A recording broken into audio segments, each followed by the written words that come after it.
एक बहुत बड़ी खबर आ रही है पड़ोसी देश पाकिस्तान से। पाकिस्तान में आर्मी डिपो में जबरदस्त विस्फोट हुए हैं। सियालकोट के आर्मी डिपो में एक के बाद एक धमाके हुए हैं जिसने दहला के रख दिया है उस इलाके को। नमस्कार। सियालकोट मिलिट्री बेस पे धमाकों का दौर शुरू हुआ आज सुबह। एम्यूनिशन डिपो में एक धमाका हुआ जिसके बाद पूरे एम्यूनिशन में आग लग गई। दूर दूर से धुआं देखा जा सकता है, दूर दूर तक आग की लपटें देखी जा रही हैं।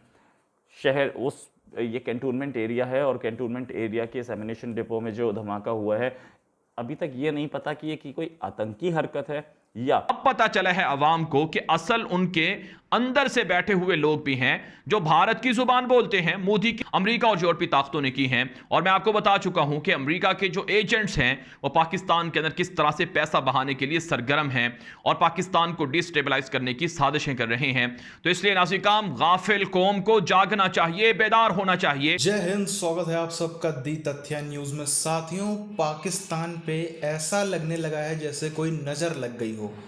हम अक्सर देख ही रहे हैं, कहीं भुट्टो कुछ कर रहा है, कहीं कुट्टो कुछ कर रहा है। आज जो स्थिति है पाकिस्तान का, जो one of the oldest cantonment है, जहाँ पे इनके कोई बहुत बड़ा धमाका हो गया है। लेकिन धमाके में अभी तक जो खबरें आ रही हैं, किसी के मरने की, किसी की जान जाने की खबर तो अब तक नहीं सामने आई। लेकिन जो है उसमें करोड़ों रुपए के इनके हथियार जो थे, उसमें बंदूकें थी, उसमें मिसाइल लॉन्चर थे, उनके जो भी इन्होंने दुनिया भर से, चाइना से, पहले अमेरिका से मांग के लाए थे, वो सब तहस नहस हो गए। बहुत बड़ा झटका लगा है। पूरी चीज़ क्या होता है, चलते हैं। आप चैनल को सब्सक्राइब करके बेल आइकन दबा लें। DGISPR ने भी बोला कि जॉइंट इंक्वायरी चाहिए। कैसे वो हो गया, मिसफायर कैसे हो गया, तो ये कैसे हो गया यार? इसका भी कुछ हो जाता, इसमें भी जॉइंट इंक्वायरी करा लेते। हमारे साथ मत कराइए, अमेरिका के साथ करा लो, UK के साथ करा लो, फ्रांस के साथ करा लो, चाइना के साथ मत करा लो। चाइना आप ही का है, चाइना आपसे अलग नहीं है, आप उसकी एक और स्टेट हो, ये सब मानते हैं। वहाँ की सूरत हाल ये है कि जो आसपास के इलाके हैं, जिस समय ये धमाके शुरू हुए वहाँ से फौजी भागते हुए देखे कैंटोनमेंट से बाहर, और कुछ के हताहत होने की खबर है, लेकिन अभी तक कोई खबर ऐसी कंफर्म नहीं हुई कि कितने लोग इसमें मारे गए। कुछ फौजी बाहर भागते हुए देखे सुबह सुबह। कुछ लोग अपनी कार भी नहीं उठा पाए, पैदल ही भागे, और कैंटोनमेंट को खाली कराने का सिलसिला अब जब तक आप ये खबर सुनेंगे तब तक पूरा हो चुका होगा, चल रहा है इस समय भी। तो इनको चिंता नहीं होती, अपने पास इतना बड़ा धमाका हो जाता है, इतना बड़ा हादसा हो जाता है, उन्हें चिंता नहीं होती। कोई हेडलाइन कुछ नहीं, एक सेंटेंस नहीं है इस पर।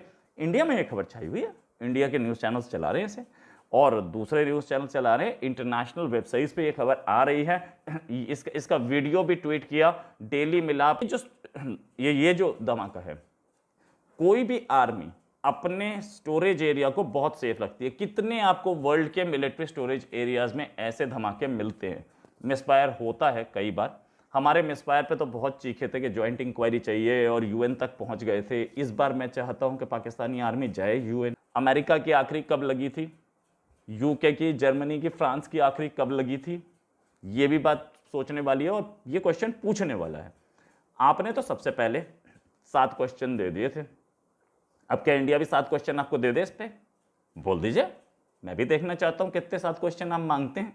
तो इंडिया बेसिकली किसी और के इंटरनल अफेयर्स में दिमाग लगाता नहीं है, किसी और के इंटरनल अफेयर्स में बोलता नहीं है। लेकिन सच तो ये है कि मिसफायर बॉर्डर पे हो सकता है।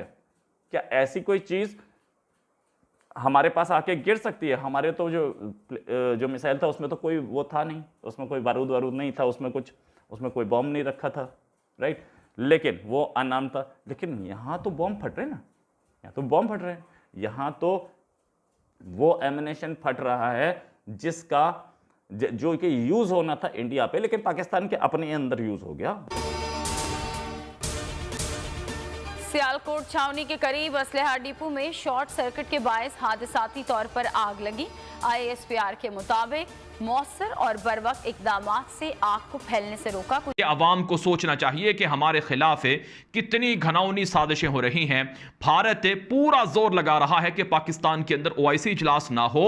भारत ने इस पर बाकायदा अपने जो तर्जुमान है वजारत खारजा के, उसके जरिए से मजम्मत भी जारी की है कि पाकिस्तान के अंदर OIC इजलास में कश्मीर के हुर्रियत पसंद लीडरों को क्यों बुलाया जा रहा है। भारत पाकिस्तान के अंदर यह तरक्याती काम नहीं होने देना चाहता है।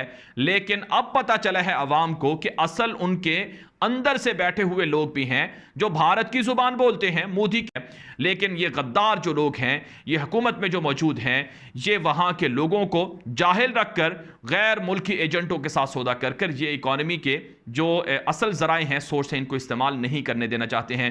नाज़रीन, काम अमेरिका और यूरोपीय ताकतों ने की हैं और मैं आपको बता चुका हूं कि अमेरिका के जो एजेंट्स हैं वो पाकिस्तान के अंदर किस तरह से पैसा बहाने के लिए सरगर्म हैं और पाकिस्तान को डिस्टेबलाइज करने की साजिशें कर रहे हैं। तो इसलिए नाज़रीन, काम गाफिल कौम को जागना चाहिए, बेदार होना चाहिए। आज पाकिस्तान इस्लामी दुनिया के 57 ममालिक में टॉप पर खड़ा हुआ है। पाकिस्तान के पास बेहतरीन फौज है, पाकिस्तान के पास बेहतरीन एयरफोर्स है, पाकिस्तान के पास बेहतरीन हथियार हैं, पाकिस्तान के पास एटमी हथियार हैं और की पेज पर है। अगरचे कुछ अनासर हैं अपने मफादात के लिए जो उन्होंने पैसे खरीदे हैं उनको वो हलाल करना चाहते हैं, लेकिन ऐसा नहीं होगा। नाज़रीन, आज पाकिस्तान के वज़ीर आज़म इमरान खान ने एक तकरीब से खिताब करते हुए ये बात कही है कि मैं पेशन गोई कर रहा हूं कि आने वाले दिनों में जो मेरे मुखालिफिन हैं वो खुद चुप हो जाएंगे और उससे पहले ही उनकी सारी साजिशें और उनकी सारी तदबीरें उल्ट। बहुत बड़ी खबर आ रही है पड़ोसी देश पाकिस्तान से। पाकिस्तान में आर्मी डिपो में जबरदस्त विस्फोट हुए हैं। सियालकोट के आर्मी डिपो में एक के बाद एक धमाके हुए हैं जिसने दहला के रख दिया है उस इलाके को, और धमाके में आर्मी डिपो में भारी नुकसान की खबर है। पाकिस्तान में जारी राजनीतिक संकट के बीच एक बहुत बड़ी खबर। पाकिस्तान में ये क्या उथल पुथल मची हुई। अवाम को दुश्मनों को पहचानना है, दुश्मनों को समझना है और उनकी साजिशों को बेनकाब करना है। वो पाकिस्तान के सियालकोट की है, पंजाब प्रांत में सियालकोट शहर, और पाकिस्तान के जो घनी आबादी वाले इलाके उसमें 13वें नंबर पर यह शहर आता है। पाकिस्तान की सबसे पुरानी और महत्वपूर्ण छावनियों में से एक है सियालकोट छावनी। पाकिस्तान का मिलिट्री बेस भी है। ये कुछ जरूरी जानकारियां हैं इस जगह से जुड़ी हुई जहां पर ये ब्लास्ट हुआ है। सियालकोट शहर है, ये पंजाब प्रांत में आता है और आपको बता दें कि कश्मीर से नजदीक है, दूरी करीब 115 किलोमीटर की है। सिर्फ 115 किलोमीटर की दूरी पर अंदर आपके ये एक तो कंटोनमेंट एरिया है और एक डिफेंस की इंस्टॉलेशन बहुत है, और ये होना दर्शाता है कि कहीं ना कहीं ऑल इज नॉट वेल। और ये मुझे लगता है एक घबराहट का इशू है। घबराहट का तो एक तरफ बहुत बड़ा राजनीतिक संकट है, इमरान खान की कुर्सी कभी भी जा सकती है। दूसरा बड़ा डेवलपमेंट हुआ कि आर्मी चीफ को बदलने की भी कवायद तेज हो गई है। और तीसरी ये बड़ी तस्वीर, सियालकोट में ऐसे जगह पर धमाका होता है जहां पर हम देख रहे हैं तस्वीरों पे घनी आबादी वाला ये इलाका है। साथियों, जो पूरा का पूरा इंटरनेशनल मीडिया हो, जो इंडियन मीडिया हो, जो कुछ एक पाकिस्तानी यूट्यूबर्स हों, सब जो हैं वो इस बात को अच्छे तरीके से दिखा रहे हैं, साफ तौर पर दिखा रहे हैं। पूरी दुनिया में बात फैल चुकी है। इसके क्लिप्स, वीडियोस, फुटेजेस सब पब्लिक हो चुके हैं, कोई छुपी ढकी छुपी बात नहीं। लेकिन पाकिस्तान ने शुरुआती 3 घंटे तक कबूला ही नहीं कि भाई कह रहा है कि ये सब फेक है, ये इंडिया जो है, और इंडिया और ये जो विदेशी ताकतें बोला करते हैं, अमेरिका सब, CIA, रॉ सब मिलके प्रोपेगेंडा कर रहे हैं, ये कहीं और की फोटो है दिखाई जा रही। 3 घंटे बाद इनका जो DGI हिसार है वो निकल के बोला कि हाँ हमने आग बुझा दी है, कुछ भी, कोई किसी की जान नहीं गई। इस पर उसने भी नहीं बोला कि भाई कितना हथियार जला कितना नहीं जला। जिस तरीके से इन्होंने, जब हिंदुस्तान ने एयर स्ट्राइक करी थी तब भी इन्होंने यही कहा था कि भाई ये तो कुछ हुआ ही नहीं।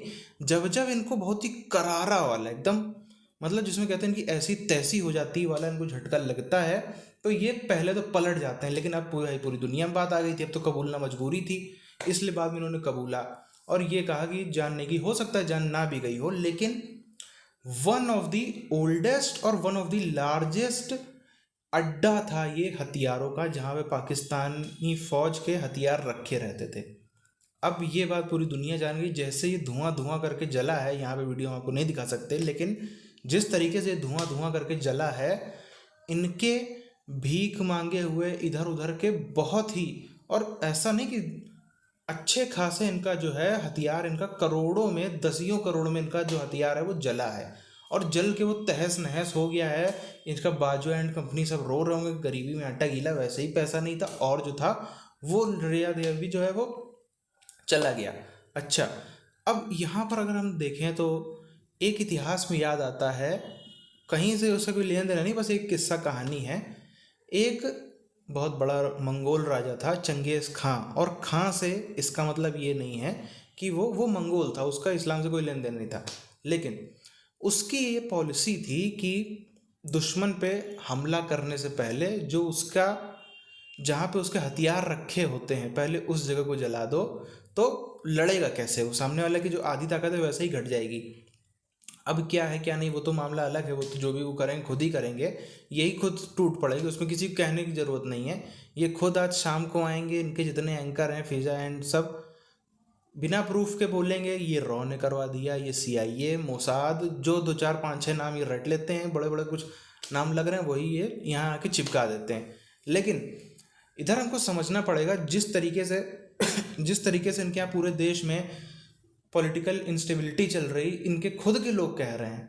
कल इनका आप देखो, जो पावर में आने जा रहा है वो धमकियां दे रहा है कि हिम्मत हो तो करके दिखा दो OIC की बैठक।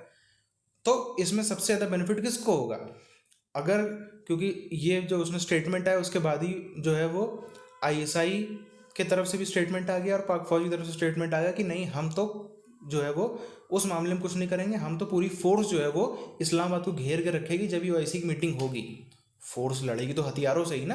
तो इसीलिए ये भी संभव है कि भाई जिस तरीके से वो खुलेआम धमकी दे रहे हैं, हो सकता है उन्होंने जलवाया हो। सत्ता तो चाहते ही, वो तो कह ही रहे थे करवा के दिखा दो। कल ही उन्होंने कहा ना कि करवा के दिखा दो, जिससे उसकी सुरक्षा होती OIC वालों की, उन्होंने तो अपना दिखा दी अपनी ताकत। आपकी क्या राय है? आप नीचे कमेंट करके बताइए। मिलते हैं आपसे अगले वीडियोज़ में, तब तक के लिए जय हिंद।